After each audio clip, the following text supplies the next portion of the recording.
Olá, meu amigo, minha amiga, estamos de volta com mais um Portal do José, hoje para mais um encontro num dia em que, embora a maior parte da sociedade brasileira não esteja percebendo, fatos muito importantes no mundo da política, no mundo do direito, estão se dando no dia de hoje em função da retomada dos trabalhos da CPMI do dia 8 de janeiro. Se você teve curiosidade, você andou navegando por redes sociais, pelas TVs a cabos e deu uma assistida em alguns pontos ou na sessão inteira dessa CPMI, você certamente deve ter ficado muito chateado, você fica com um sentimento de raiva, porque você vê ali o desfile de pessoas cínicas, pessoas ali que cometeram todo tipo de insanidade, insuflaram tantas pessoas a se darem mal no final da história e estão ali posando de democratas, justamente esses que quiseram destruir a democracia do nosso país. Eu vou compartilhar aqui algumas cenas com vocês e, ao final, nós vamos aqui analisar para onde é que isso vai dar. Será que essa gente, com essa performance, com essa farofa que eles fazem, com essas imagens que eles produzem para suas próprias redes sociais, eles vão, de fato, perverter a verdade dos fatos? Pois bem, eu vou conversar com vocês sobre essas questões, mas antes de mais nada é muito importante convidar você que está chegando agora, o nosso portal não nos conhecia, para que você se inscreva aqui conosco. Conheça também os nossos outros vídeos, se você gostar, compartilhe, dê seu joinha. Aquele protocolo muito importante para fazer a gente chegar a mais pessoas como você. Lembrando que todos os dias eu abro aqui um bate-papo antes de entrarmos no ar, entre 5 horas e 5h30, e temos nosso clube de membros, que é uma ferramenta adicional para você que quer prestigiar o seu canal predileto, você quer ficar mais próximo aqui do nosso portal, tá bom? Não esqueçam de dar o seu joinha e o seu comentário também, porque aqui são muito importantes no nosso portal. Gente, nós estamos aí com uma confluência de fatos, né, muito importantes, né, que estão se dando no Brasil. E nós, felizmente, estamos podendo olhar para eles, tendo as figuras da insanidade longe do poder, ou pelo menos do poder executivo. Eles fazem muito barulho, mas hoje eles não podem mais nos ameaçar, como eles fizeram durante tanto tempo. Então agora é a hora da democracia, do Estado de Direito, da civilização voltar a colocar as coisas nos seus devidos lugares.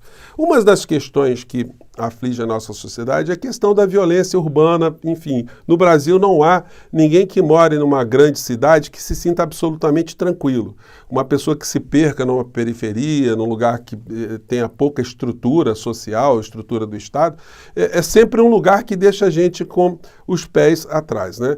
Então, hoje aqui no Brasil, nós estamos às voltas novamente com a questão da violência policial, chacina em comunidades, enfim, um fato que se repete aqui no Brasil há décadas, como eu mostrei para vocês no nosso encontro anterior, onde eu coloquei aqui um trecho do documentário Notícias de uma Guerra Particular, que eu recomendo, porque ele é muito atual, né? Ele tem mais de 25 anos, mas ele é muito atual.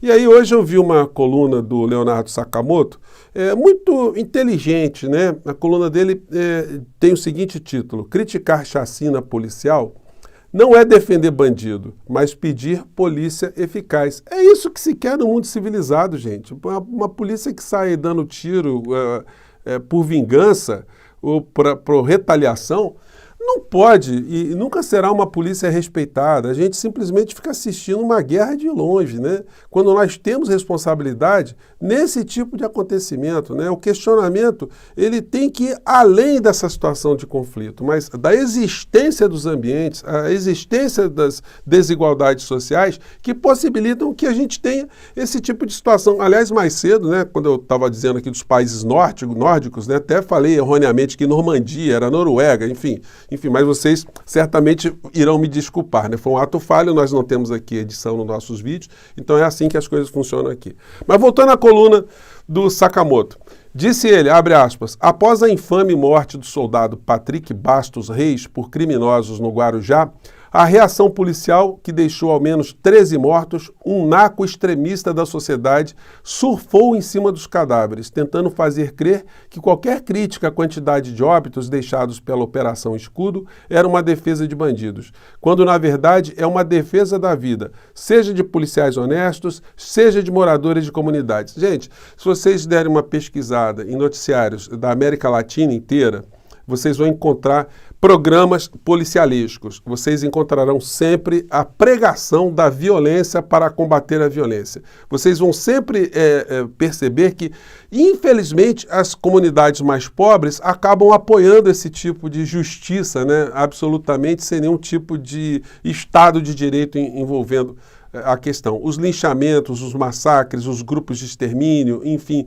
as chacinas, são situações que são recorrentes aqui no Brasil, na Colômbia, no Peru, na Bolívia, na América Central, enfim. E em outros cantos do mundo também. A gente for para as Filipinas, a gente for para países assim que têm grandes desigualdades, a gente vai encontrar sintomas muito parecidos. Na África, a mesma coisa. Nós não encontramos isso em países que elevaram seu IDH, que as suas sociedades não têm bolsões de miséria, que você não tem gigantescos contingentes de excluídos.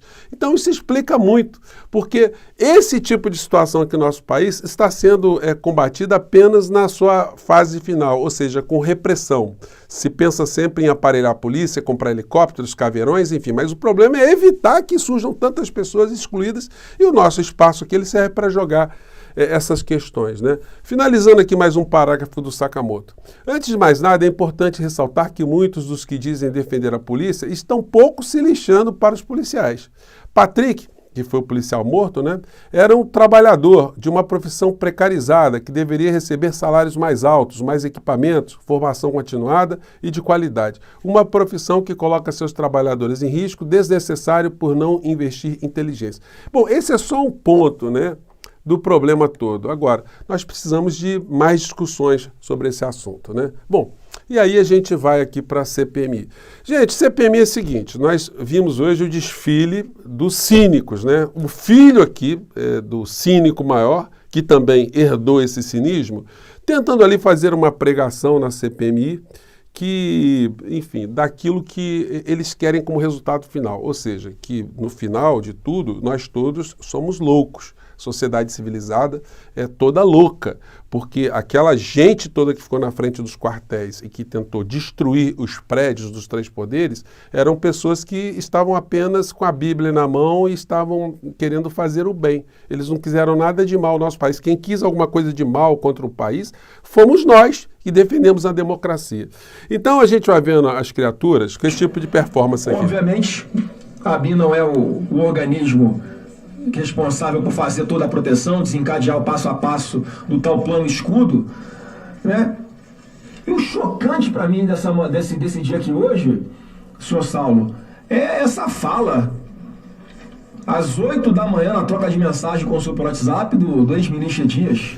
E aí vem com essa milonga, gente, olha, circo dos horrores, tá? Lá pelas tantas, a gente tem a situação envolvendo aquele deputado baderneiro, aquele carequinha, que fica ali atazanando os deputados. Isso é da democracia, mas tá feio pra tua imagem, eu não sei como tu consegue, não sei, eu não tô lhe ofendendo, eu tô lhe dando uma advertência, eu tô lhe dando, talvez, um toque como um companheiro, como um colega, como um amigo de parlamento, e vem trabalhar com seriedade aqui. Chega de se comportar feito um... Esse deputado careca aí, na verdade, ele é um palhaço, né? Ele fica ali perto dos deputados, fazendo selfie atrás, tentando, bota dedinho, faz chifrinho. Gente, é uma coisa absurda, né? Ele tinha que ser caçado. No entanto, ele tem ali a complacência ali das pessoas que estão à frente, porque tem esse discurso, na frente da CPI, que tem esse discurso, né? Que o parlamentar, ele tem a liberdade de falar. E não é bem assim, né? Isso já foi discutido, a gente já falou disso várias vezes. Enfim, mas o cara fica querendo desmoralizar o trabalho da CPMI. E aí a gente teve lá a Damares falando também, né? Enfim. Por tudo que nós estamos perguntando, o senhor está... Só gente equilibrada, só gente de bom senso, entre aspas, né? Aquele que foi o porta-voz, né? Do genocídio aqui no nosso país, tentando defender também aquela gente na época da CPI, da pandemia, né? O Marcos Rogério. Depois ser tratado como foi, não é algo que... Enfim, eu vou até suprimir isso aqui, gente, porque certamente vocês todos devem ter ficado muito chateados, né, com esse tipo de coisa. Você está vendo um desfile ali de deputado, senador bolsonarista, É um negócio assim pavoroso, né? Bom, deixa eu tirar aqui essa parte aqui e ir para outra aqui, que tem a ver com essa criatura aqui. Esse cidadão aqui passou uma vergonha gigantesca porque ele quis dar uma despertinho e quis imputar ao ministro Flávio Dino a acusação, né, de que ele teria recebido informações que o 8 de janeiro estava acontecendo, não fez nada, enfim, dentro dessa construção fantasiosa. Só que é o seguinte, ele não vai poder usar esse material nas redes dele, porque ele foi simplesmente desmentido e o interrogado ali só não sublinhou, né? Olha, o senhor é muito imbecil, né, senhor deputado? O senhor não entende as coisas, eu disse uma coisa, o senhor está interpretando outra. Vamos ver do que se trata aqui, vamos lá. Ele disse e colocou a imagem do Flávio Dino aqui e depois ele usa aqui uma frase do depoente ali. Vamos lá. Vou passar um vídeo do então ministro Flávio Dino, porque alguém está mentindo nessa história, por gentileza. Alguém está mentindo nessa história, né? Então, alguém está mentindo, ou é o depoente ou é o Flávio Dino, né? Como se repetir e transformasse uma mentira em verdade, que eu recebi um mítico informe da ABIN, que é tão secreto que ninguém nunca leu, nem eu mesmo. Como é que eu vou provar que eu não recebi? Isso não existe juridicamente, queridos irmãos e irmãs. Quem diz que eu recebi, que mostre o tal informe mítico. O senhor consegue informar, por gentileza, senhor Saulo, qual foi esse informe que o ministro, debochando ali naquela comissão de todos os parlamentares, dizendo que ele não recebeu? O senhor pode dizer qual informe é esse? Então, ele partiu da seguinte premissa, né? Ou o ministro Flávio Dino é mentiroso ou o depoente é mentiroso, né? Mas isso demonstra a capacidade cognitiva do deputado, que é muito baixa, ou então o seu nível de mau-caratismo. Ele tem enxergado que as coisas eram diferentes, mas mesmo assim ele tentou produzir algum material. E aí o depoente o desmentiu de uma maneira muito clássica, né? Vamos lá. Senhor Saulo. Eu nunca afirmei que o ministro da Justiça recebeu os informes. Eu disse que eu disse que os informes foram encaminhados para a Diretoria de Inteligência da Secretaria de Operações Integradas do Ministério da Justiça. Então o senhor encaminha um informe e não vê se ele foi recebido ou não? Não, pelo ministro não. Não pelo ministro, pelo Ministério da Justiça. Pelo Ministério da Justiça. Nós não temos esse mecanismo, os órgãos não nos confirmam se receberam ou não. Agora, mais uma vez, os órgãos federais estavam representados na Célula Integrada de Inteligência e Segurança Pública. A ABIN, ela... Ou seja, não vai dar para ele produzir esse material, não. Pelo menos para as redes dele, porque, enfim, foi um tiro no pé, como se diz no ditado popular, né? Gente, mas isso tudo, no final da história, faz com que a gente entenda que essa CPMI está indo para que lado? Bom, aí a gente chega num ponto nevrálgico. Não importa tudo isso que essas pessoas, que esses parlamentares estão fazendo ali, tentando perverter a verdade. O que vai ter um impacto no final dessa história é o relatório produzido pela relatora da CPMI. Porque o relatório funciona como um relatório de um delegado de polícia ao final de uma investigação no inquérito policial. A CPMI, ela age baseada inclusive no Código de Processo Penal, do mesmo modo que os delegados de Polícia Federal e os delegados das polícias estaduais, civis, operam também com o Código de Processo Penal. Ao final, tudo é mandado para o órgão do Ministério Público. No caso federal, a Procuradoria-Geral da República. Qual é o problema para essa gente agora? Que, embora eles estejam fazendo essas presepadas, essas coisas, esses espetáculos cínicos, no final da história, o Procurador-Geral da República, que não será o senhor Augusto Aras, nós vamos fazer campanha permanente para que isso não aconteça. Eu acho que cada vez mais pessoas estão ficando atentas em relação a isso. Mas o novo Procurador-Geral da República, ele vai pegar o relatório. A CPMI pode, inclusive, fazer um relatório paralelo, encaminhar também ao Procurador-Geral da República. Mas o Procurador-Geral da República, diante dos crimes, das acusações e dos responsáveis, ele vai decidir se ele promove uma ação penal ou se ele faz como o senhor Augusto Aras, bota tudo para baixo do tapete. Então eu pergunto para vocês, se vier um Procurador-Geral da República que seja um ser humano normal, que seja um republicano, que seja um respeitador da Constituição e da lei, o que vai acontecer com esses criminosos todos que estão querendo escapar?